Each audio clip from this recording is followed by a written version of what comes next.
It is rivalry week in the SEC, and this is Around the League from UGAsports.com. We hope you're having a great Thanksgiving week, and if you're fitting this into your travels and having it play in the car, maybe while some kids or someone are watching a tablet in the back seat, thanks for making us part of your commute. If that's the case, I'm Dayne Young. That's Brent Rollins. The head coach, Jim Donnan, is doing some Thanksgiving travel of his own, but we'll have him back for the watch-along show from UGAsports.com for Georgia and Georgia Tech this weekend. But then also we'll probably do some kind of postseason either bowl show or just wrap-up show for the status of these programs. We'll handle all of that at some point, and we'll have him on for that. But Brent, overall, rivalry week, I think is something we all look forward to. A lot of meaningful games, and this is just that time of year when your team and the trajectory of your program gets determined. Yeah, and it's how you feel going into the holiday season. Like, do you feel good about your program? Do you feel not so good about your program? Do you have a coach? Do you not have a coach? Is your coach leaving or just answering people telling about him leaving on Twitter? Or because that's a whole lot of fun. And Kiffin obviously brings to the world of the SEC coaching realm. But I agree. It's a fun week. It's passion. It's, like with Georgia Tech. It's clean off. Like there's always something, Iron Bowl, like all that stuff. It's what makes college football unique and what makes college football matter to me and way more unique than the NFL. We are brought to you by Connor Grading and Landscaping and ASW Distillery. We'll tell you about them as the show goes on, but please do support them because they support us. You teed me up, so let's start with it. It's the game I'm most excited about because it's the game I'm going to be at. It's the Egg Bowl. It is in Oxford, Mississippi. It's why I am at my father-in-law and mother-in-law's house in Alabama right now because this time we're recording this. I'll be this time tomorrow, I'll be in Oxford. So this is a 6 p.m. Eastern time. Is that Eastern? No, we're in Central time. My computer changed. 6 p.m. Central time, 7 Eastern on ESPN. Mississippi, Ole Miss a 2-point favorite. But as you said, this one, after how Ole Miss looked last week, and then all of the things happening where it just seems like Lane Kiffin to Auburn is about as sure of a thing as it can be without having been a thing yet. I really don't know what to expect in this other than this is prime time for Mississippi State to make a statement in the state of Mississippi. 100%. It's almost like, hey, we're the stable, even though our coach is is a unique cat, we're the stable program, not the chaos that is, the other program in the state. But I was actually thinking about the Kiffin Auburn rumors, talk, all of it. And I went back and just looked, and you think about his just journey in general, from the Raiders to SC to Tennessee to back to SC to then, FAU and then now it all. When has he ever won a game he wasn't really supposed to? Like, when has he ever won a big game? The conference championship when he was at Florida Atlantic, he did that twice. But, at that point he had kind of gotten that team to where it needed to be. So it's just amazing. But I will say, just from if he does have to go to Auburn, the Twitter fun that he will have at Nick Saban's expense will be beyond enjoyable because he will bring entertainment value. That's for sure. And I jokingly mentioned this last week, but if he does go to Auburn, there will be players from Ole Miss that follow him to Auburn. And I think first prime time would be Judkins, the running back, because he's from about 30 minutes from Auburn's campus. Yeah. I mean, it's an interesting name. And you also talked about, like, again, we're going to talk about probably next, what if Auburn and Cadillac go beat Alabama? Like, and the sort of swell and the push and the Auburn man and the passion that comes with that. Like, I lived that as a person from West Virginia and West Virginia fan, when Bill Stewart took over for Rich Rod when Rich Rod left and beat Oklahoma in the Fiesta Bowl. Like, just the emotion of that gave him the job, in essence. And that sort of might be in that realm. Could be. One question for you. What happened with Ole Miss last week against Arkansas? Like, I get that all these rumors and distractions have been out there, but on the field, what happened with Ole Miss? Because they got blown out by a team that has not been really that great this season. They haven't blown out hardly anybody. Yeah, and I think it was really that game and then Florida as well, where it was just kind of Murphy's Law game. Whatever wrong did go wrong, and little things led to all of a sudden now the game was out of hand. Like Florida had really no business losing to Vandy in that game, but just all these little things that led to all of a sudden on 2 scores, and it happened with Arkansas. And then Arkansas obviously getting KJ Jefferson back makes them a different team, but still it just kind of snowballed from there, and all the points they got were true garbage time points. It was, I mean, they were beyond dust before they started scoring and getting back in the game at all. Let's go in order here and move on to the Friday games in the conference this week. Let's start with Arkansas and Missouri. Arkansas, 3-point favorite on the road at Missouri. I can't imagine the weather is going to be fun for either of these teams, but this tends to be one of those line of scrimmage games at the end of the season. Who wants it more? And I think Arkansas has shown that it hasn't given up on its season. Ever since Eli Drinkwitz got his extension, it seems like Missouri not quite there. Yeah, and I think that's one of the hallmarks of Arkansas with Pittman is like they're going to battle every single game. And with KJ Jefferson playing, they're sort of a completely different team. By the way, speaking of Arkansas, I tweeted this earlier today, but it's kind of interesting as you look back on it. They have this receiver, 6'5", 200-pound receiver, the granite capital of Elberton. But 6'5", 200-pound receiver. Over the last 2 years, he has 1,200 yards, 11 touchdowns. He's caught 61 of 67 balls. He's had a phenomenal year this year for him.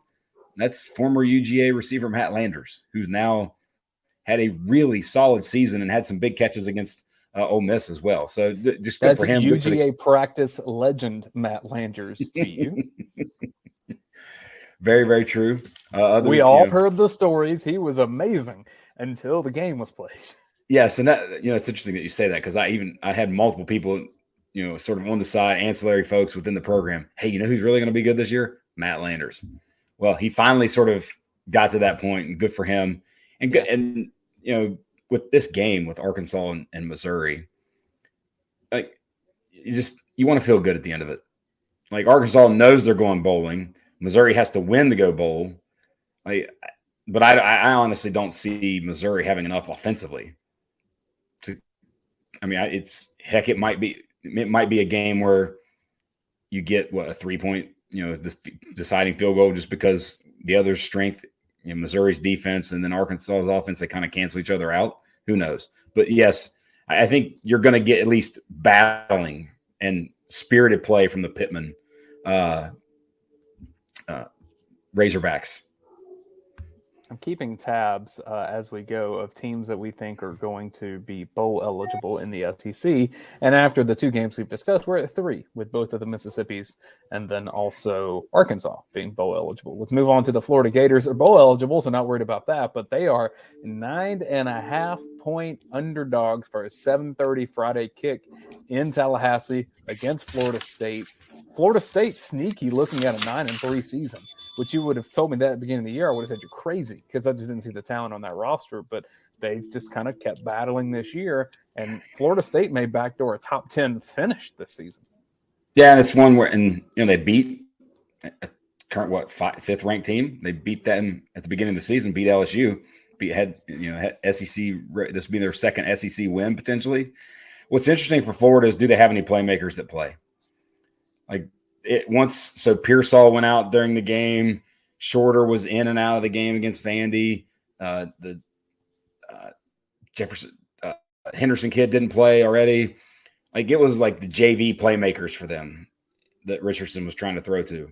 And if those guys, if you just you're down to the depths of your depth chart from a playmaker standpoint, it's just I don't think they're going to have enough to beat Florida State. But if some of those guys, they get healthy enough to play and contribute, I think, get back and forth, really close game. But that was the biggest thing for me watching the game against Vandy. It was just amazing.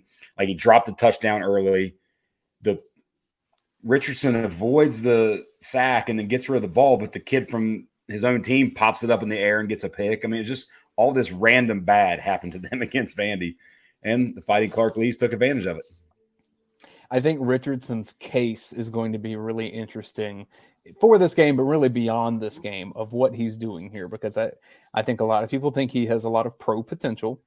And what does he do with his time going forward? Because I do think we are just going to see a mass exodus to where bowl games are not even going to be the teams anymore that have played all year. It's essentially going to be a postseason Spring exhibition game.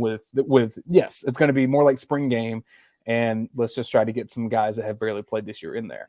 Richardson, will he consider coming back to Florida? Because I don't think that's the case. Would he want to play in a bowl game for Florida, or does he want to start NFL prep immediately? I suspect it'll be the latter. I think most players sensibly will do the latter, but this is all a shift in the last 5 or 6 years, because you remember as well as I do when Leonard Fournette did it for LSU, he was chastised. McCaffrey did it. Him and McCaffrey, same year. It was almost like a national scandal, but now it's almost like, well, if you don't do it, it's kind of dumb, You're Corral.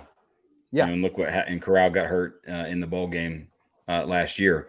But later we're going to sort of look at what each SEC program is thankful for. Mine has everything to do with what you just said for Florida. All right. So I did not mean to take your shine there. Get to that.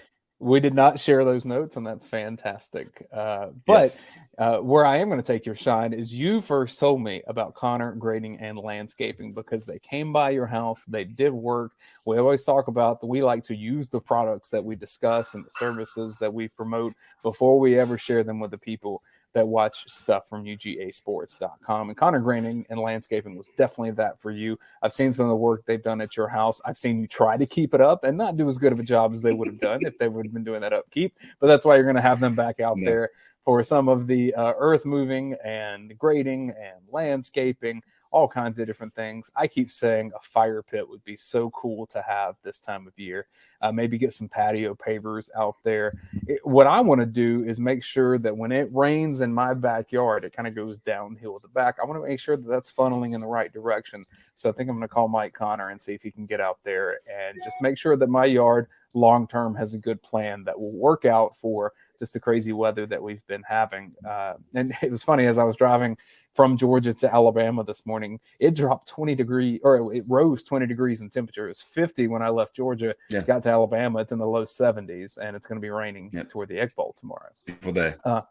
All to say, make sure that you have your yard set up, and you can do that with the fine folks at Connor Grading and Landscaping. What I encourage you to do is go to connorgrading.com. Just check out their gallery. It's at the top of their page there. You can follow them on social media as well with Facebook and Instagram. But what that does is it shows you some of the work that they have done before.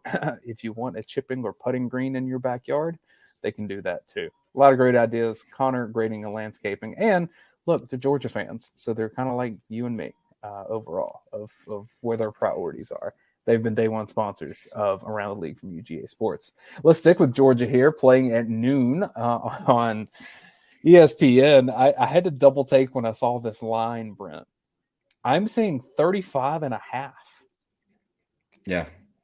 I've even seen some Georgia Tech actually say that Georgia Tech, they shouldn't even score. They should be shut out in the game. But I will say I've seen some issues that might be some of that rain come into Athens around the game or during the game. Given where Tech is as a program, this does feel like a game that Georgia wins. They have the past few years. This feels like a game that it's the 35-3, and they completely just shut it down. And Vandegrift plays and the ball off for 15 straight snaps or something like that. But what's interesting about the two things, one is Stetson Bennett's going to be the starting quarterback, senior day, all that kind of stuff. He wins. He finishes 13th as a starter between the hedges. I think that's pretty cool. And what's even more ironic, I didn't realize this until I was messing around watching some recently. If you go start in the SEC championship game against the QB with the last name Dayne, I think that just kind of, the irony there of that. But no, I think this is one where it's get in, get out, don't get hurt, get rested up for next week.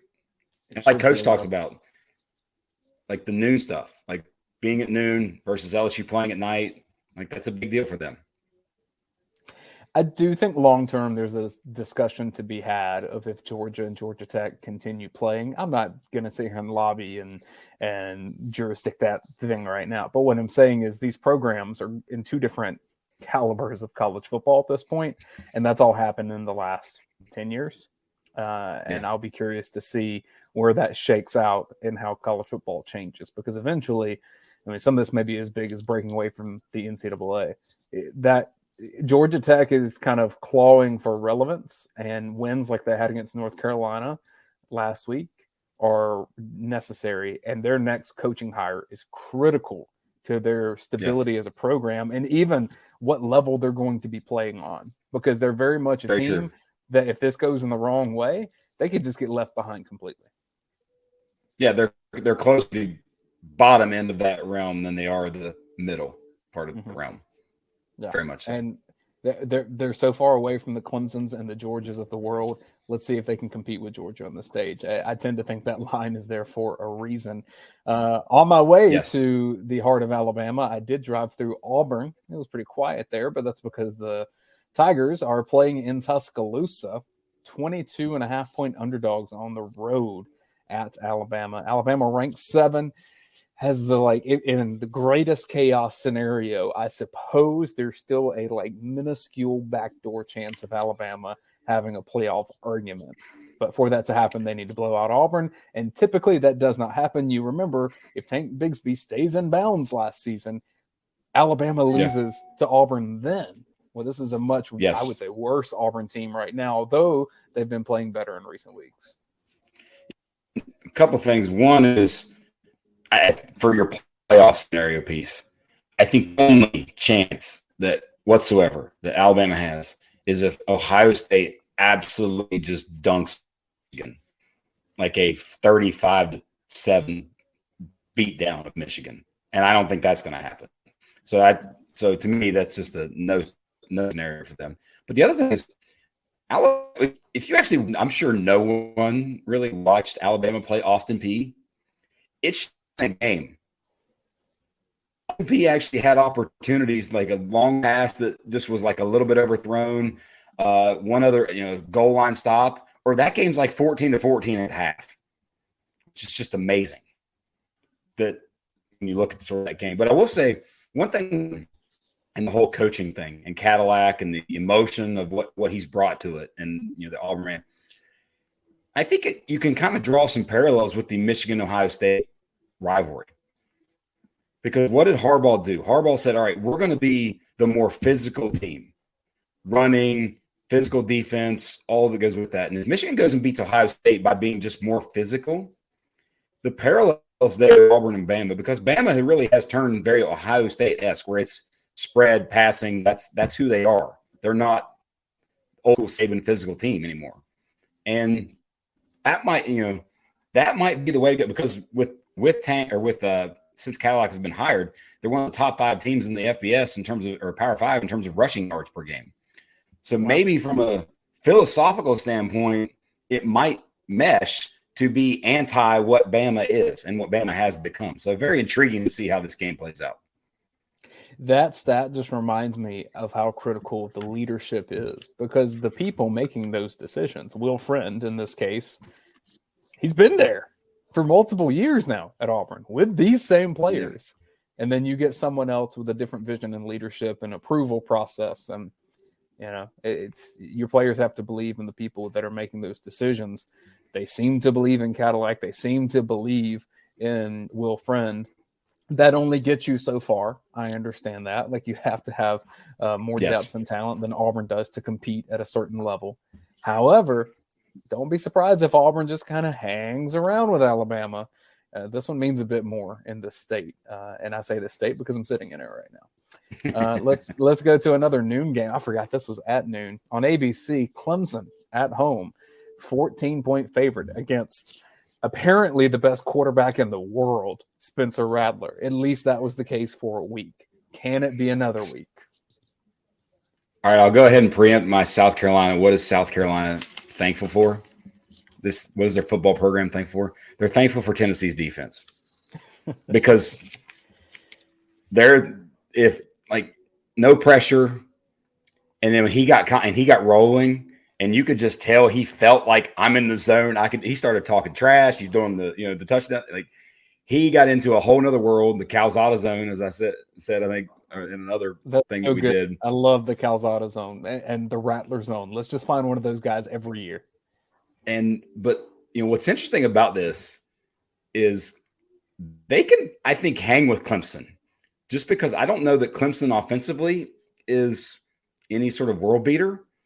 And if you get that confident Rattler playing, I think obviously Clemson's defense is way better than Tennessee's, but you get a confident Rattler, and they have playmakers, Juice Wells, Jaheim Bell, like they've got playmakers, and Josh Van. But what would be interesting about this is, they go and beat their rival for them, their in-state rival, and they go and beat them at Clemson, which, by the way, has won 40 straight home games. To me, it would be like the most ultimate Beamer win of all time. You beat Tennessee, you beat Clemson, you feel like you're the greatest thing ever, and you're 8-4 and third in your division. Yeah,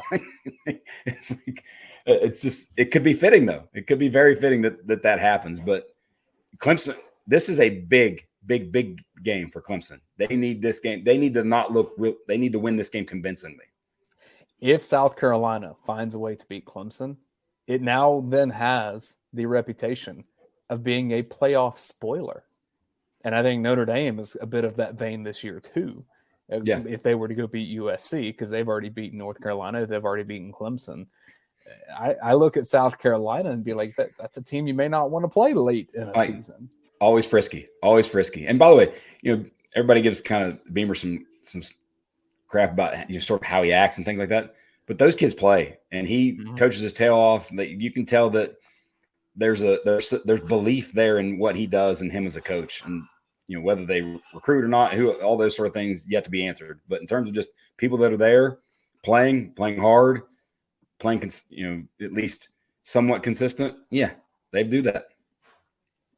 In terms of the people that are there that I like, it's the folks at ASW Distillery, because they support our show. They're Georgia people, distilled by dogs. We've told you that 5 of the 6 founders at ASW Distillery are University of Georgia graduates. They do say that they are distilled by dogs. And so it was extra special when this product that is mostly associated with things out of Kentucky got to be celebrated in Georgia with Georgia's win over Kentucky. I was seeing people tweet it all over that, yeah, I'm really enjoying this a little bit extra tonight. And that was great. The Fiddler Bourbon is what I've been sipping on all year, especially on the post-game reaction show here on this YouTube channel. That Georgia Heartwood is the one that my friend Chad over at ASW Distillery sent me and said, hey, this is going to be one that you are going to want all year long, and let us know. We'll make sure that we get some more for you. And we love it. We love ASW Distillery. You will too.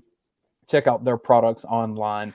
You can see this just at fiddlerwhiskey.com. But if you just go to their website, ASW Distillery, or go to wherever you buy your local spirits, tell them you want ASW there. Our friend Eddie in Ackworth, that's on our show sometimes, says he went to where he buys his products and told initially they didn't have it. He requested it. Boom, they got it in there. If you're in the state of Georgia in the Southeast, they can make sure they get it for you. Some places around the country, I know that they have spots in California and Texas and elsewhere where they make sure you can buy your ASW, whether it's bourbon or vodka or gin. They have many products for everybody. Check them out, ASW Distillery. Let's run through 3 more games, and then we'll get to what we're thankful for, what each team is thankful for. Louisville and Kentucky is a 3 p.m. kick on the SEC Network. Kentucky's a 3-point favorite, but I would stay away from this with everything in me if you're talking Vegas numbers, because I have no idea with either team. They watch it. I don't think it's going to be that very interesting. Like they're just not playing an interesting brand of football right now. It's not enjoyable to watch. Like that game last weekend against Georgia, it just wasn't really. It's not entertaining football. It just isn't. Now, hey, last game for Levis, last game for Rodriguez at home. Go out, get a victory. Stoops just got an extension, right? I just saw that. Yes, he did. Yes, yeah. Signed it before the Vanderbilt loss. I saw. So this is funny because Stoops got his extension, and Louisville's been trying to fire Satterfield all year, and I guess been unsuccessful in doing so. Like they could back their way into an 8-4 season, being ranked, and they're kind of stuck with him for another year. So we'll see. 7 p.m. on ESPN, we have LSU and Texas A&M. A&M struggle with UMass. So I know you're talking Felt about Austin predictable. P, I but say it felt UMass. predictable. Like we talked about it last week on the show. Like the line was 33. How had they even score 33? And they couldn't. The weather was bad. That didn't help. But like, this is not a look ahead.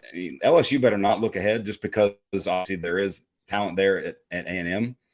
But the interesting part for like LSU, like watching them play UAB last week, Daniel still had like 13 carries, something yards. Like he was into the game late, well into the fourth quarter. I'm like, okay, do you not realize what you're playing for? So that if that's the case at UAB, he's going to be in. I would think he's going to be in there as long as is needed against A&M. So that'll be interesting to see how much he plays and if they can get control of that game and him come out of that game. But I think that's really the only interesting. Kind of does feel like LSU may have peaked in the middle of the season and they're just trying to hold on at this point. That may turn into a game that Georgia can run away with, but LSU has players too. So we'll get to that and some previews from UGAsports.com next week before the SEC championship. 7:30 on the SEC network. Tennessee now. I've been using this stat just because it's fun. Vanderbilt has the third longest winning streak in the conference. Other than Georgia and LSU, every other team in the conference has lost one of its last two SEC championship games, except Vanderbilt. 2-0 in the last two SEC games. I think I said SEC championship. Vanderbilt 2-0 in its last two SEC games with wins over Kentucky and Florida. Can they get the trifecta and just send Tennessee on a little negative stretch at the end of this year with losses to South Carolina and Vandy? I mean, it wouldn't get much worse than that based on the high that they had earlier in the year. That is it's like you were at a that you hadn't been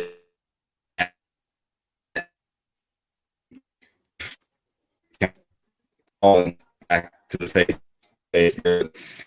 I hate having the hooker takes the kid to go. You're potentially going to drag and go with the ACL rehab and all with that. I don't think he would have been maybe a fifth round pick. It's where I think Clark used to do it. But that can, and you can tell he's a very selfless leader, and I think that's very necessary for him. Yeah. I heard some of that. Internet was like in and out a little bit, but that's all good. Here's what I'm hoping for, and then we'll get to our final game here. He's going to back out and jump back in real fast. Here's what I'm really, really hoping for. Missouri, Auburn, and Vandy, if they all win, they're in bowl games, which means the SEC would have 13 bowl contenders, meaning Missouri beats Arkansas, Auburn finds a way to beat Alabama. If Vandy were to beat Tennessee, there would be 13 SEC teams better than bowl eligible. The one that would not be Jimbo Fisher at Texas A&M. And just the jokes that I get from Twitter with that would make me so, so happy. SWGA EUC says, I can see LSU losing to Texas A&M. Well, they're a 10-point favorite on the road.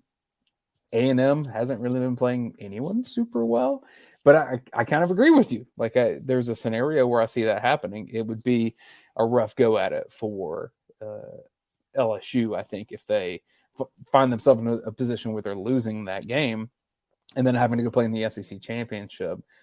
But there's some chaos scenarios here as well, because let's say South Carolina pulls off that win against Clemson. Let's say Texas A&M knocks out LSU to where even if LSU found a way to beat Georgia, they wouldn't be in the playoff with 3 losses. Like all of a sudden you start to see the playoff picture get like, how do we even find 4 teams to make this? And there's some scenarios where Georgia would be in regardless of its performance in the SEC championship. But overall, my overall hope is that Texas A&M is the only SEC team that does not go bowling, because I love joking about how much money they paid Jimbo Fisher to currently have a 4-7 record. And those losses, I'm telling you, they struggled with UMass. And when you go to Texas A&M's schedule and just look how that has broken down this year, oh man, it has not been the greatest deal for them. Full schedule for the Aggies. So they did beat UMass, but it's coming off losses to Auburn, Florida, Ole Miss, South Carolina, Alabama, Mississippi State. They had beaten Arkansas. They had beaten Miami. They lost to App State. And then they did beat Sam Houston State 31-0. They're going to finish the year with either 3 or 4 wins.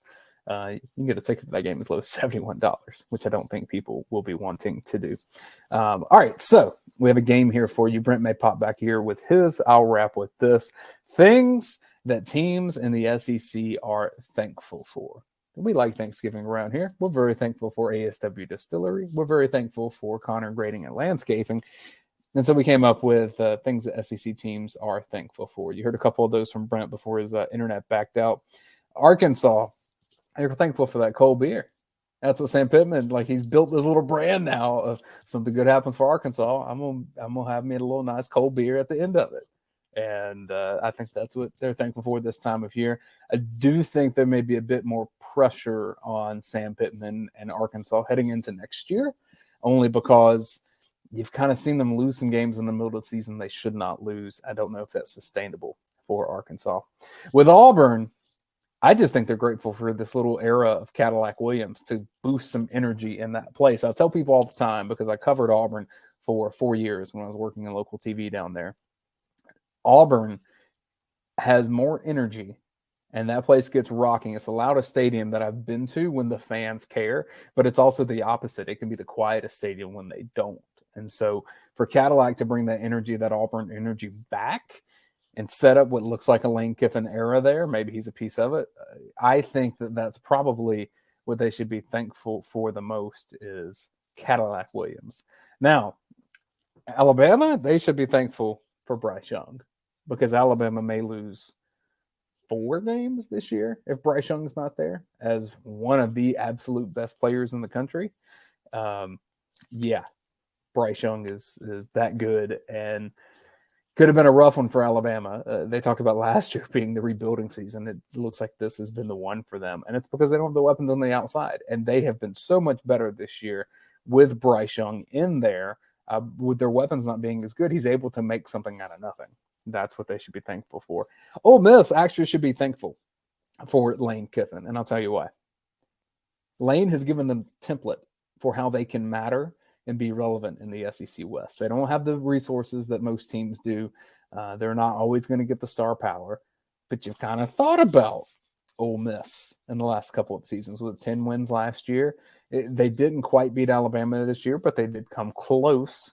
I think that that's the template for what they should be hiring. If they go hire, no shade to Matt Luke here, if they hire someone like that again, they're going to go right back to the bottom of the SEC West. They need to hire someone that's flashy, does things a little bit differently, does things their way, because Ole Miss has now proven that they'll let them operate in that manner.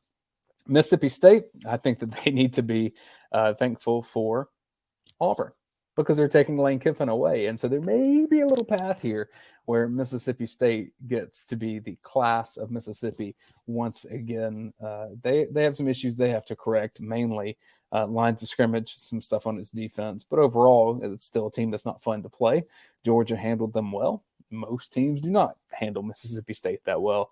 Will Rogers, good player, but not quite clicking with the Leach era. 2 final things. Texas A&M needs to be thankful for media contracts, because if they're able to move on from Jimbo Fisher, it is through media contracts and the money that's coming. If they would have lost UMass, I think they would have fired him. I know that sounds crazy to be like, yeah, we'll come up with $85 million out of the blue.